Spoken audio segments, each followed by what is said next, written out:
accept that it's recording. So let me just grab my notes because I don't want to forget anything today.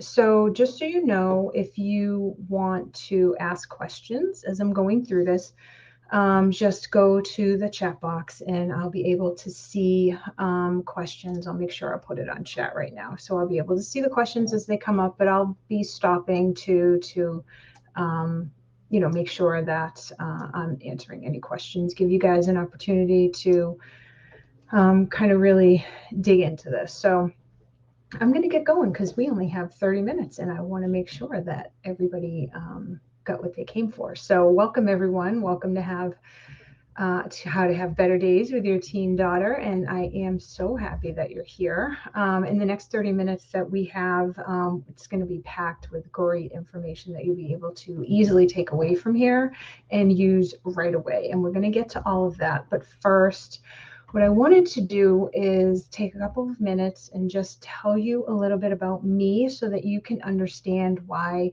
I'm so passionate about this topic and about coaching moms with teen daughters. So my name is Carrie McFarland and I am a certified life coach. I did get into coaching because I was desperately searching for something to fix my relationship with my oldest teen daughter.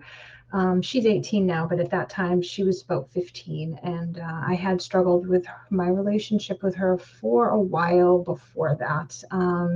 She would do typical teenage things and, stomp up the stairs and ignore me or refuse to do things that I asked her to do, stuff like that. But there was just this general sense of her not wanting anything to do with me, and I felt very triggered by that. So, I believed that she was rude and ungrateful and stubborn and disrespectful, all the things. And then on top of that, I felt guilty because I thought I must have done something in the past that caused her to behave this way.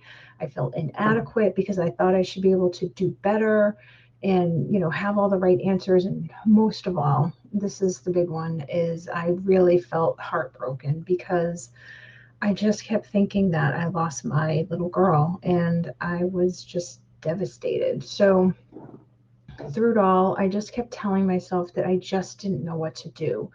And what happened is I often resorted to yelling, and really not just yelling, but raging, right? And when I got like that, I really had blinders on and I couldn't see the damage that I was doing. And quite frankly, in those moments, I didn't care because I was just so blinded by emotion and anger and sadness and all those things. So in that moment, my brain was telling me that I needed to make her listen to me. And since I convinced myself that I didn't know what to do, then I thought that yelling was my only option. So it's kind of all I knew how to do. So, after those incidents later on, after the things calmed down and, I could think clearly, I felt really awful. I hated myself. I felt ashamed. I felt like I was the worst mother in the world. I would ask myself, why do I keep doing this? I knew it wasn't helping. And it was definitely making things worse. But I just continued to do it over and over and over and over again. And even though I felt horrible, I did also feel a little justified because I told myself that, her behavior was atrocious. So I did feel a little justified. But it wasn't helping. And I woke up every morning feeling terrible about myself and listing all the reasons that I was a terrible person and a terrible mother. And I finally reached my breaking point and I knew that something had to change. So at the same time that this was happening, I was in an online group for weight loss, of all things. And one day there happened to be a Facebook Live from one of the members who happened to be a parenting coach. So that was convenient. I watched her live and I immediately reached out to work with her. And I met with her for the first time. I told her my story similar to the one I just shared with you. And I'll never forget this. She paused and then said with a completely straight face, "You're telling me these things like it's just the news, as if it's completely true. What if none of it was true? What if your relationship with your daughter wasn't broken and it didn't even need to be fixed?" And I was like, what? My head was going to explode. I couldn't even comprehend what she was telling me, because I had just so deeply believed my story about our relationship and how it was broken and how it was my fault and I didn't know what to do. And so when she told me that, I just, like, my brain just shut down. Like, I just couldn't even comprehend what she was saying. So I did a lot of work with her. And since then, I have worked really hard on shifting my thinking when it comes to my relationship with her. And, it didn't happen overnight. It did happen slowly over time. And I'm glad that it happened that way because it helped me build a solid foundation of new beliefs for myself and not just kind of, you know, trying to convince myself that things were better. I really, really built up new beliefs, and that's when things started changing for me. So, what I learned has helped me build a new relationship with her, and it's for sure not perfect. And, I'm always improving, but it's been about 2 years since I've yelled at her about anything. I don't wake up anymore listing all the things that are wrong with me and all the things that make me a terrible mother. And I don't have a feeling of dread all day. And I don't feel ashamed of myself. So that's the big one. I don't feel ashamed of myself anymore. And so this is what I'm hoping for you guys today. Even if you don't agree with everything that I'm going to say, even if you hear something that you immediately think, this woman is crazy. What is she talking about? My hope is that there is something that you can take away from this and that you want to learn more about, right? And that you want to dig into. Just a little bit at a time. That's how it kind of goes. One thing at a time until you look back and realize how much you've learned and how much you've grown. So, with that, I want to jump into today's topic, how to have better days with your teen daughter. So, we are going to go over 3 pitfalls that prevent you from having better days with your teen daughter. And then we're going to talk about, how to avoid those things. So the 3 things that we're going to go over are expecting, judging, and assuming. Okay. Those are 3 big things that we do as moms that we kind of don't even realize. And we make everything so much harder for ourselves, and it just doesn't need to be that way. So I want to talk about expecting first. Okay. So expectation is one of those things that sounds great. And we have expectations of our kids being born healthy, having a great childhood, doing well in school, going to a great college, being a model citizen, and being happy adults. And all of us want the best for our kids. And I think it's safe to say that most people wouldn't think that having a list of expectations is outrageous. But here's what I want to point out to you. When we have expectations and things don't go the way we planned, then we tend not to accept the reality of the situation. So instead, we believe that it should be different, and this is where the problems start to come in. So I want to give you an example. So this is something you can probably all relate to, right? The messy room. So my daughter was halfway decent about keeping her room clean when she was younger, and it was never perfect, but it wasn't a disaster. And then she became a teenager and all bets were off, right? So she would literally have piles of stuff on the floor, clean clothes, dirty clothes, art project, papers, books, dirty dishes, food, right? Like you name it, it was on the floor. And, she confused her floor with the trash can in the hamper, right? So we all know how this goes. So my expectation was that she would keep her room relatively clean. And I didn't even want it to be perfect. I just didn't want piles of stuff on the floor. So I like a clean house, and she didn't care about keeping things neat. And so this was a huge trigger for me. So every time I saw the mess in her room, I would lose my mind. It was as if I was seeing it for the first time every time I walked in. And the fight was always the same. I would tell her to clean her room. She would say, what difference does it make if her stuff was on the floor? I would tell her that it wasn't acceptable. And then I would threaten to take all her stuff away. And then, nothing would ever happen. Eventually she would half-heartedly clean her room, but it never lasted. And then the fight would go on and on. So here's what I was doing in those moments. I was resisting reality, right? So I know this because I felt miserable. I didn't know it at the time. I know it now, right? I felt miserable. I was resisting reality. I wasn't accepting that I had a daughter who didn't want to clean her room. So instead, I was thinking that she should be cleaning her room. And not only that, I was thinking that she should want to clean her room, right? Those were my expectations. So what are you supposed to do in a situation like this? You have an expectation. She doesn't want to do it, right? We're not really accepting the reality. So I want you to ask yourself, what would it be like if I didn't have that expectation? What if I just accepted the reality of how things are, and I still want the room to be clean, but here's the difference. I stop being surprised and constantly disappointed when I see her room. Instead, I think this is just how it is for now, right? That's the reality of it. So I know this is the part where you're probably saying, what? Like, my daughter's going to clean her room when I say she's going to clean her room. Like, I get it. I do. I was there, but hear me out. So I want to talk about the difference between accepting and condoning, because those things get mixed up and kind of lumped together sometimes. And I think that's what makes that confusing. So accepting means that you don't try to change someone or something, and you may not agree with what's happening or what they're doing, but you accept the situation or that person unconditionally because it is what it is and it's not changing. So in this case, the messy room. My daughter did not want to clean her room. That wasn't going to change, right? So she was always going to fight me on it. That wasn't going to change. Condoning means you agree.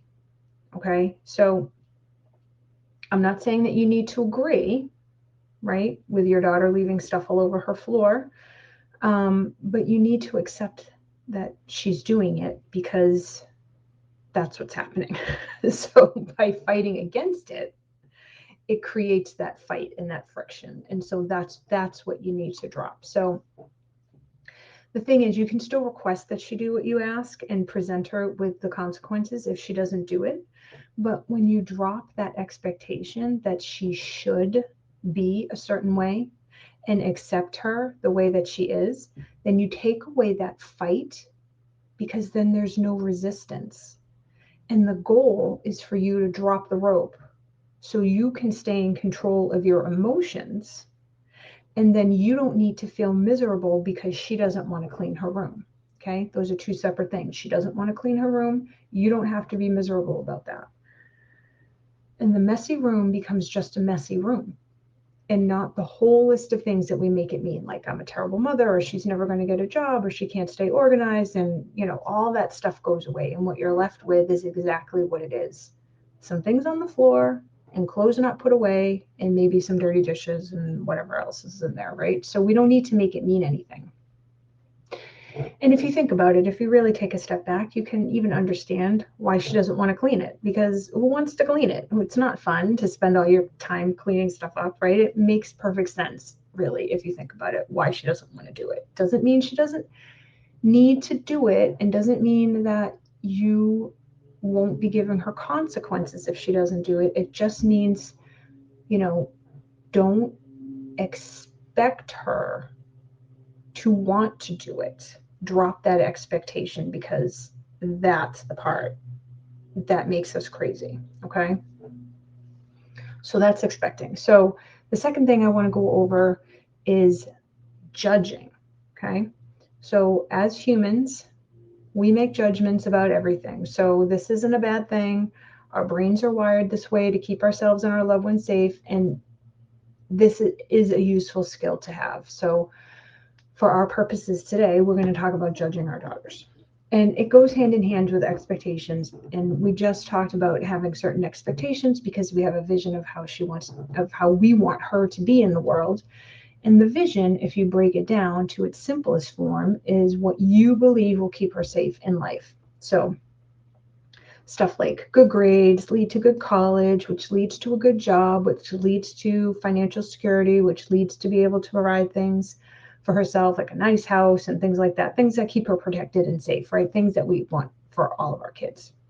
So when she doesn't live up to those expectations, she's jeopardizing the vision that we have for her. And then we have a judgment about that, right? And so it's usually a visceral reaction, right?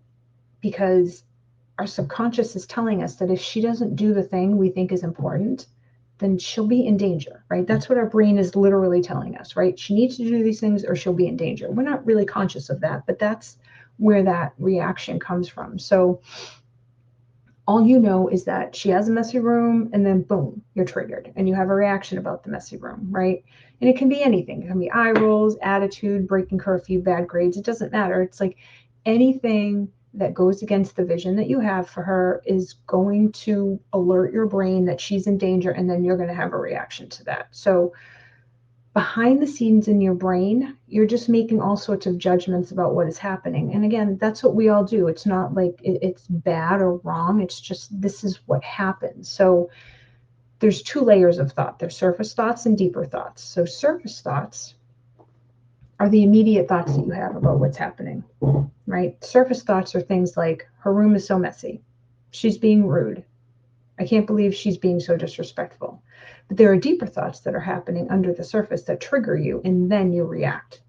So the deeper thoughts might be something like, she'll never get her life together and be able to get a decent job if she can't even organize her room, right?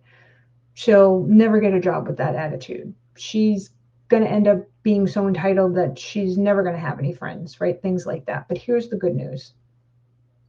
Once you have awareness of what's happening, then you can interrupt that catastrophic thinking, stop the panic, and just dial back that reaction, okay? And here's how you do that. So you want to look at just the facts of the situation in the moment and try to stay neutral about it, okay? So for example, I've been using the term messy room, but that's actually not a fact. And the reason is because we all have different definitions of what a messy room is, right? So if I see a messy room, somebody else might see it and say, oh, that's not messy, that's just normal, right? And vice versa. So everybody has a different definition of what a messy room is. So a good way to factualize that is to take a look at the room and say, okay, in my daughter's room, there are 5 food wrappers on the floor. There are 3 pieces of clothing thrown on a chair. There's 10 empty water bottles on the floor, etc. Right? So like, just look at things in the room, and that's the facts of it. Okay. So all those things don't mean anything until you have a thought about them. The thoughts that you have are what trigger an emotion. And then that emotion is why you react the way you do. Okay. So there are sets of facts: clothes on the floor, eye rolling, daughter says certain words to you. Maybe your daughter walks out of the room when you're talking to her. She got a D in English. It doesn't matter, whatever it is. And then you have a thought about that, right? And that thought is what triggers the emotion, not the fact of what's happening. So, right, those thoughts that we talked about, that she's not going to get a job if she can't even organize her room, or she won't get into a good college if she has bad grades, right? Those are thoughts. And then you have an emotion about that. So your emotion about that thought might be something like, fear, anger, anxiety, frustration, right? Any of those. And then that determines how we act. So the good news is that it means that your emotions don't need to depend on how your daughter is behaving, because whatever she's doing is your fact, and then you can choose how you think about that, okay? Instead of a default thought, like like I used to have, like, she's so rude and disrespectful and all of that, right? Those were my go-to thoughts. And after doing all this work, I have really challenged those thoughts, and things are much better for us. So you also don't need to judge your daughter or yourself in any situation, because that's the other piece of it, right? If you're judging your daughter, you're probably judging yourself too. And then that causes us to react in a certain way, okay? So you can accept what she's doing without condoning it. So you accept that she's rolling her eyes at you while she's talking, because that's what's happening. You're accepting it. You're not agreeing with it. You're just not being surprised by it. You're not being disappointed by it. It's something that she does, and you just accept that she's doing it, okay? So, we already know that you can accept and what she's doing and not fight reality and not condone it. And as a mother, I want you to remember that you are able to present her with consequences for her behavior, right? But it's the thought and feeling behind it that matters. So if you're doing it, if you're giving her a consequence from a frustrated and judgy place, like, I can't believe how messy your room is. You're such a slob. If you don't clean it up, blah, blah, blah, blah, blah, right? That's much different than, I've asked you to clean your room. You didn't do it. You need to do it by, I don't know, such and such a time, such and such a date. If you don't, then, whatever your consequence is, right? But it's much more neutral. It's not charged with emotion. It's going to land very differently than if, if you're like losing your mind, right? Like I said, I used to lose my mind when I went into her room, and I would, throw all these things out, and it was just coming from all these, anger, frustration, even some anxiety, just all these things. And now it's much different. Now it's,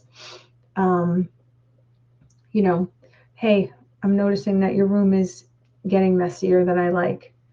I want you to clean that up by, tomorrow night or something like that, right? And she usually does it. It's a much different way to approach it. So in other words, it's your thoughts and feelings that drive your actions, which drive the situation. So that's what I have to say about judging. And I'm going to summarize this all at the end as well and send you guys the link to the video so you can watch it. But it brings us to our last pitfall of assuming. So I looked on Word Hippo for the definition of this word. Side note, I love Word Hippo. It's my favorite site. But it said to suppose to be the case without proof. So this captures this word perfectly, because that's exactly what we're doing when we assume. When we apply this to our daughter's behavior, we think we know how she'll behave because of what happened in the past, but that's not necessarily the case, okay? Just because it happened in the past doesn't mean it will keep happening.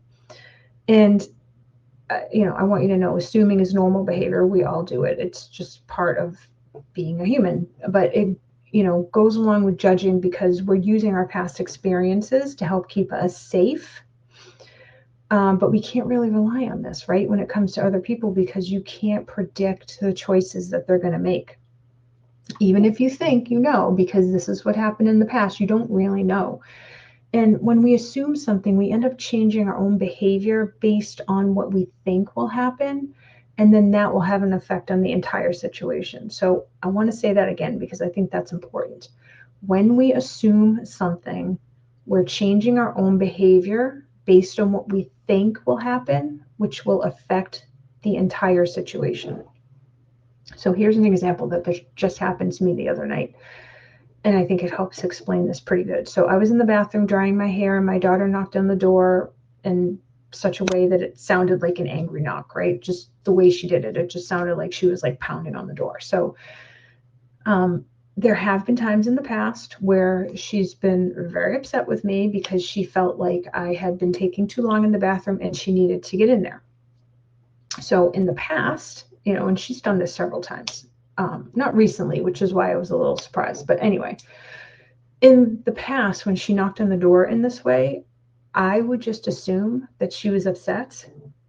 And I would just automatically start thinking like, I would do what the definition said. I would suppose the case without proof. And I started thinking, oh yeah, you're not going to be rude to me like that. And I would just get angry. So when I opened the door, I would start off immediately with, you need to be patient. The bathroom isn't your personal area. You need to respect other people, like the whole thing, right? So that's what I did in the past. This time, you know, instead of doing that, I decided not to assume what I thought, and I decided to be curious about why she knocked on the door in that way. Okay. And I didn't have an over the top reaction when I came out of the bathroom. And it turns out that she just had a question for me that had nothing to do with me being in the bathroom. Right. So even though in the past she knocked on the door that way and yelled at me, that didn't happen this time. But if I had assumed that's what was going, or that's what she was going to do, and I came out of the bathroom ready to fight, then the situation could have easily escalated, and she probably would have been very confused and possibly hurt that I reacted that way, right? I would have changed the situation. So you can also assume things based on things that have happened to you in the past. This doesn't have anything to do with your daughter, right? So things that may have happened to you while you were growing up. So I have another example of this, right? I love examples. When I was growing up, my sister, she wasn't the nicest to me. At least that was my interpretation. So there were some complicated issues that went along with that whole scenario, but somewhere in my life, it stuck in my brain that my girls were going to be kind and considerate to each other no matter what. There were many instances when this wasn't the case, and this was very triggering to me. I reacted in a very emotional way, which did not accomplish my goal of having my girls always be kind and considerate to each other. And in fact, it created the opposite of that. Okay. My assumption was that if I didn't fix that behavior, then it would end up the same way as it did for me and my sister. And that wasn't the case. I supposed that without any proof. And I changed the situation based on my behavior, at least in those moments. So how do you stop assuming, right? It is a normal thing that people do, but how do you at least, lessen it? So I want you to know assuming comes from a fixed mindset, okay? You assume you know what will happen, and then you act according to that. So to move away from that, you have to get curious and stay open-minded, okay? The best way to do this is to ask questions. So what are some reasons that she's doing this or saying this? This is a question that you can ask yourself. Why am I getting very triggered right now? What if I let her get everything out, even if she's yelling at me, and just gave her some empathy? What would happen if we talked about this after we calm down? Okay. All sorts of questions that you can ask yourself, right? When you stop assuming that you know, then many different answers and approaches will present themselves to you. It will give you options. Okay. So that's what we want. We want options and not just keep doing the same thing that we've done over and over and over again. We want to interrupt that and give yourself different options. Okay. All right. So I want to go over 3 things. I just want to recap really quickly. So these are things that will help us have better days with our teen daughter. You want to stop expecting and start accepting. Okay. So instead of expecting and living in the land of shoulds and all of that, you want to accept, right? This lets you stop being surprised and constantly disappointed when your daughter doesn't comply with what you ask. Okay. But remember, this isn't the same thing as condoning. You can still request and have consequences and follow through. Just don't try to change how she shows up. Okay. She gets to show up how she wants, and you get to show up how you want. Okay. Drop the rope, stop the friction, stop the fight. Okay. The next one is stop judging and stay factual. Okay. We use our skill of judging to keep ourselves and our loved ones safe. But we tend to overdo this and we assign judgments to things like messy rooms, eye rolls, attitudes, all that stuff. Staying factual helps you to end that catastrophic thinking that can lead to anxiety and trick us into thinking that if she continues to do those things that we don't like, that she's going to ruin her life. Okay. The last one is stop assuming and get curious. So, like we just said, assuming is a fixed mindset and is based on the past. But the problem is we don't actually have any proof that that thing that happened in the past will happen again. We think we do, but we really don't. So assuming will also change our own behavior based on what we think will happen. Okay, and that will affect the situation itself. So instead, we want to get curious, stay open-minded, and ask questions. Okay, so that's what we do to have better days with our teen daughter. So that's what I have for you today. And before we end, I do want to invite you to continue this conversation by working with me one-to-one. There is an offer in the offer button, and I will also send it to you in email when I send this recording. But, you know, if we work together, we can dive deeper into these topics. We've just touched the surface of these things. But working one-to-one really helps you get to the root of what is going on. And, you know, I would love that for you, right? Whether you work with me or work with somebody else, you know, I would love for you to be able to, you know, have every day be a great day with your teen daughter. Okay. So I want to thank you all so much for coming, and I hope you enjoy the rest of your Saturday. Bye-bye.